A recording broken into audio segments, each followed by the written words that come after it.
Apa kabar semuanya? Nah, di sini kita kembali lagi ke pemrograman web bisnis 1. Pada pertemuan sebelumnya kita telah membahas menu transaksi pesan di mana kita menampilkan data pesanan.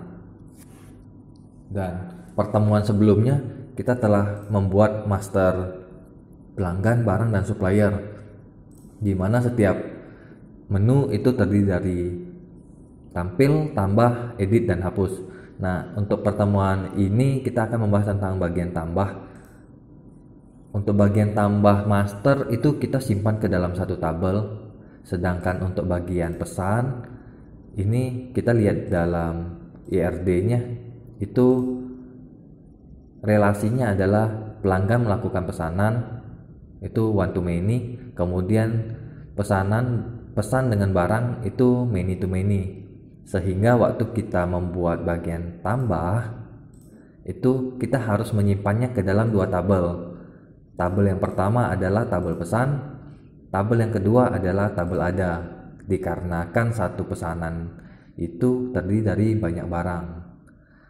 Nah, oleh karena itu materi kita dibagi menjadi dua bagian. Bagian yang pertama atau pertemuan kita sekarang, kita akan membahas itu cara kita menyimpan data ke tabel pesan. Jadi pelanggan punya pesan. Pertemuan minggu selanjutnya kita akan membahas bagaimana kita menyimpan di tabel ada. Jadi di bagian tambah pesanan sendiri ini terbagi menjadi dua part. Jadi kita lihat di URL-nya di kiri bawah, di situ ada localhost _commerce _pesan _tambah. Jadi proses selanjutnya kita tinggal lihat di URL-nya. Pada controller pesan kita harus membuat function yang namanya tambah, kayak gitu ya. Karena pertemuan sebelumnya kita telah membuat yang bagian index. Nah, yang harus kita lakukan adalah buka controller pesan, kemudian kita tambahkan function baru yang namanya tambah. Nah, letaknya setelah kita tutup function index. Jadi di sini kalau kita klik maka dia akan mengarahkan kalau ini tutup dari function index. Jadi kita kasih komentar ini end fungsi index tampil ya. Nah, kita enter. Nah, di sini kita bakal tambahin satu function lagi yang namanya tambah. Nah, di sini sama seperti waktu kita membuat function tambah di controller pelanggan, itu kita menambahkan form validation. Itu fungsinya buat kasih rules jika dia tidak mengisi konten tersebut atau mengisi kolom tersebut maka tidak bisa disimpan. Nah, di sini kita tambahkan this form validation, kemudian set rules.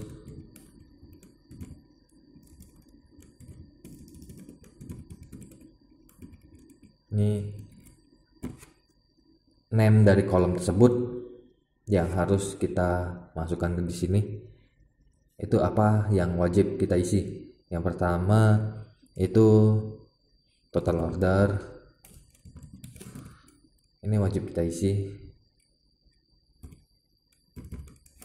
Kemudian yang kolom kedua ini itu pesan yang bakal ditampilkan.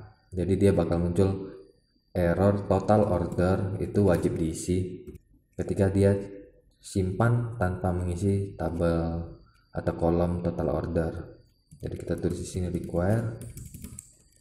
Nah, yang kedua itu tanggal, itu wajib kita isi.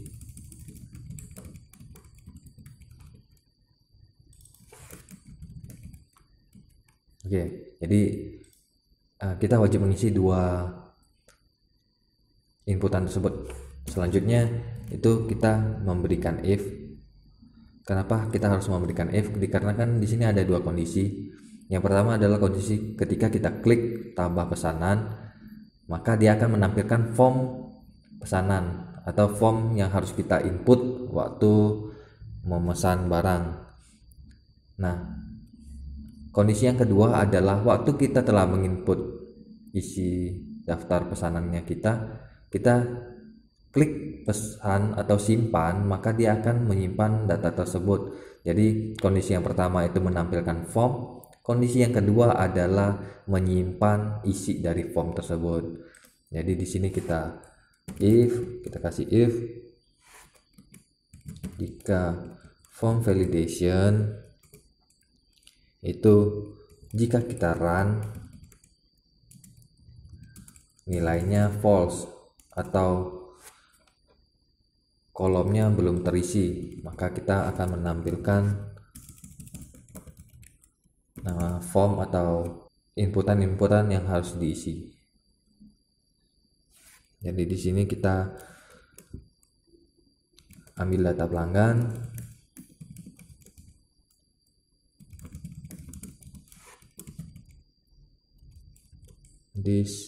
kemudian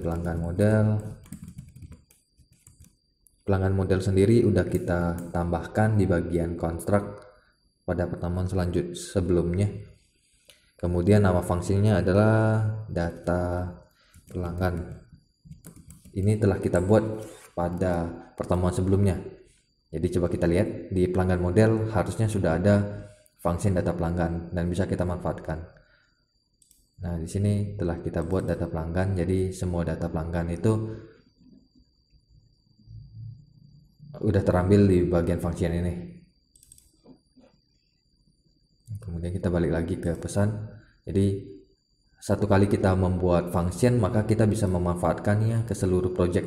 Nah, ini kelebihan dari AOP. Nah, setelah kita ambil data pelanggan, selanjutnya kita ambil data barang. Ini sama seperti yang tadi, kita telah membuatnya di pertemuan sebelumnya.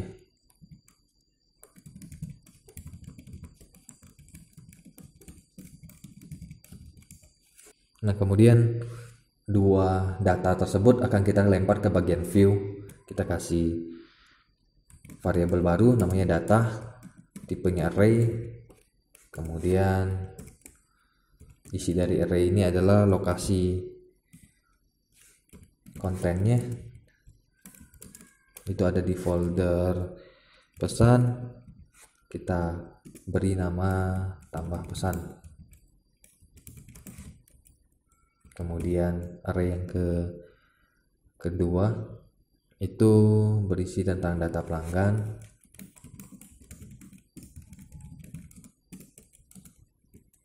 Itu kita ambilnya dari variabel ini, data pelanggan.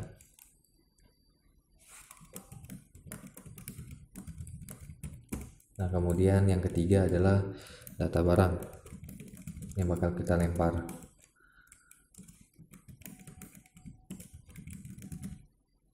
Oke, data barang kita ambilnya dari variabel yang ini. Nah, array tersebut kita lempar ke bagian templatenya. Berarti kita tulis this load view, dimana lokasi templatenya kita itu ada di folder layout. Kemudian nama filenya wrapper.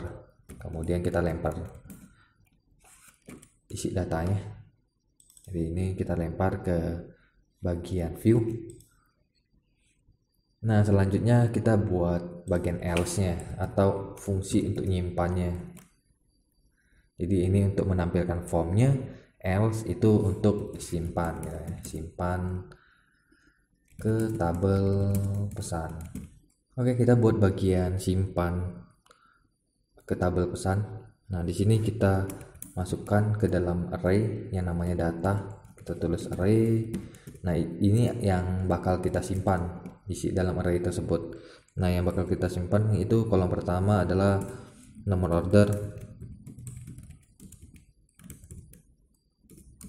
Kita tulis this input post, itu berarti metode yang digunakan untuk melemparin data dari view ke controllernya itu menggunakan metode post.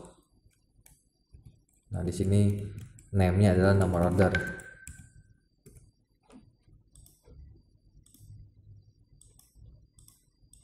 Nah, kemudian yang kedua adalah tanggal order. Jadi ini disesuaikan dengan atributnya. Jadi di sini nomor order, tanggal order, total order, dan seterusnya. Nah, kita tinggal tambahkan Ini tanggal order. Oh ya, ini harusnya kalau di dalam array itu pemisahnya adalah koma, jadi kita gunakan koma. Nah, setelah tanggal order kita tambahkan total order.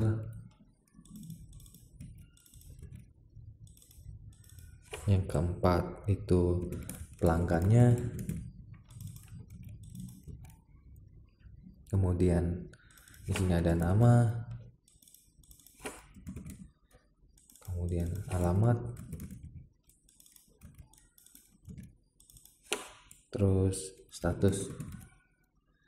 Nah, status di sini kita buat pending saja dan tidak ada pemisahnya atau koma karena ini adalah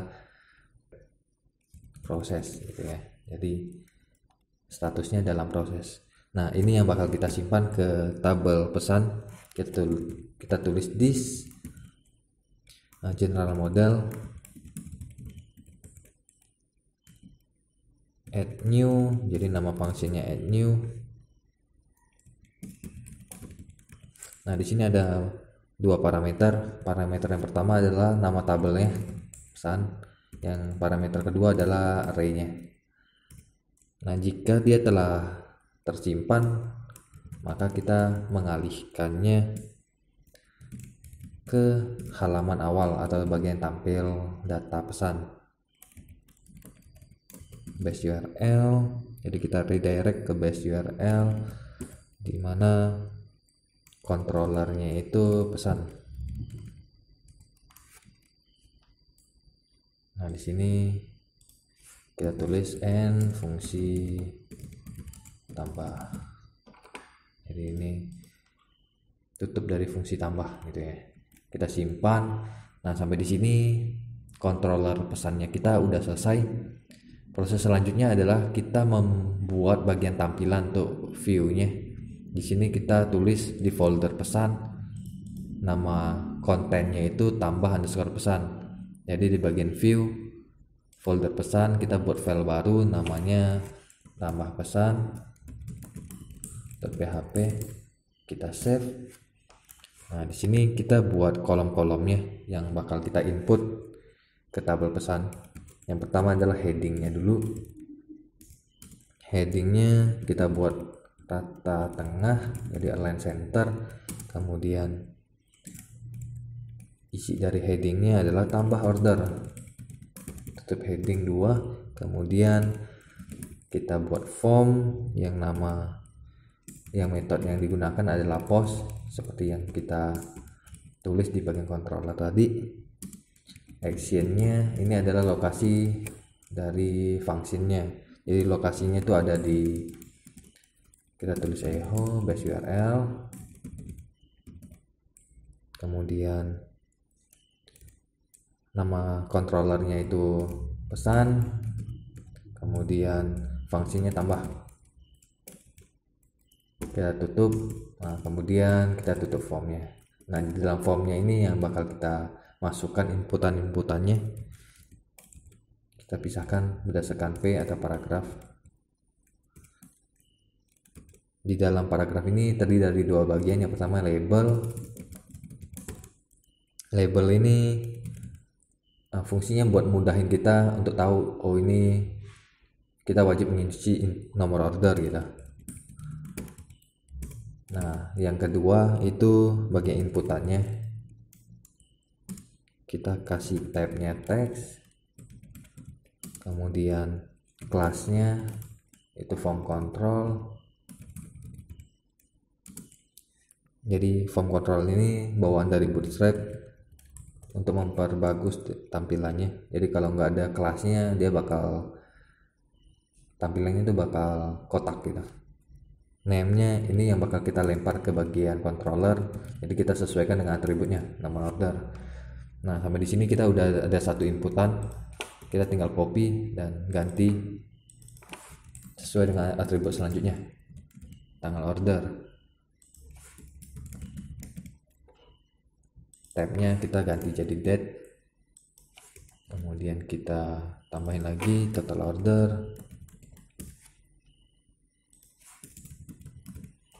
Selanjutnya untuk bagian pelanggan ini kita dapatnya dari tabel pelanggan, sehingga kita harus melakukan for each data pelanggan. Di sini kita udah ngelemparin data pelanggan ke bagian view, sehingga kita tinggal mengekstraknya aja gitu. Jadi ini kita tulis kode pelanggan gitu ya. Nah, inputannya bukan input seperti ini, jadi kita delete aja. Kita pakai select box.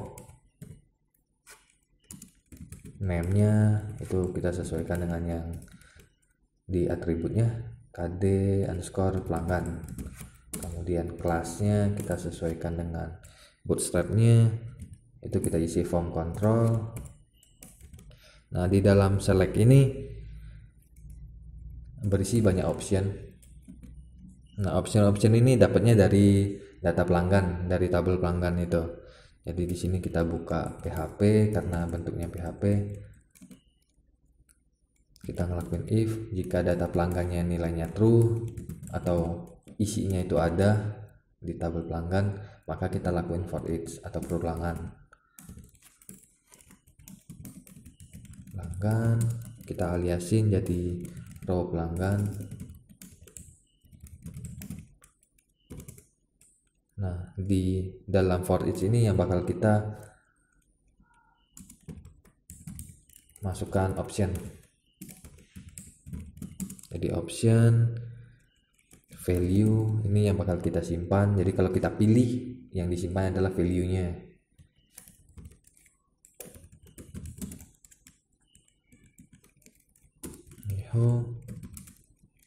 Row pelanggan, yang kita simpan adalah kode pelanggannya.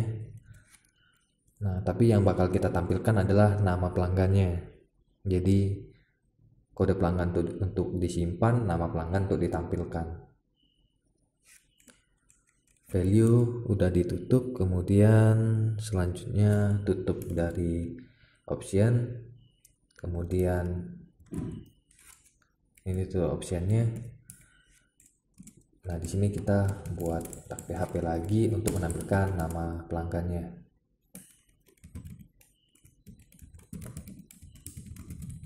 Nah, seperti ini. Nah, nama pelanggan ini kita bisa lihat di atributnya di tabel pelanggan. Jadi di sini atributnya itu nama pelanggan, makanya kita tulis di sini nama pelanggan yang bakal ditampilkan. Nah, selanjutnya masih ada 2 kolom lagi. Jadi di sini kita copy lagi. Itu nama, ini opsional aja. Jadi walaupun dia kosong, ini berarti nggak disimpan gitu. Kemudian setelah nama kita simpan alamat. Nah, di sini alamat. Kemudian selanjutnya kita buat bagian buttonnya, button submit. Jadi di sini input, tabnya submit, kemudian name-nya submit juga, value-nya submit juga. Jadi kita samakan. Nah, selanjutnya kita tinggal tes aja apakah ini udah ditampilkan di bagian transaksi yang pesan. Jadi kita klik pesan. Nah, di sini terdapat error di line ke-46 di controller pesan. Jadi jika terdapat error, kita tinggal buka aja sesuai dengan line ini 46 pesan line ke-46.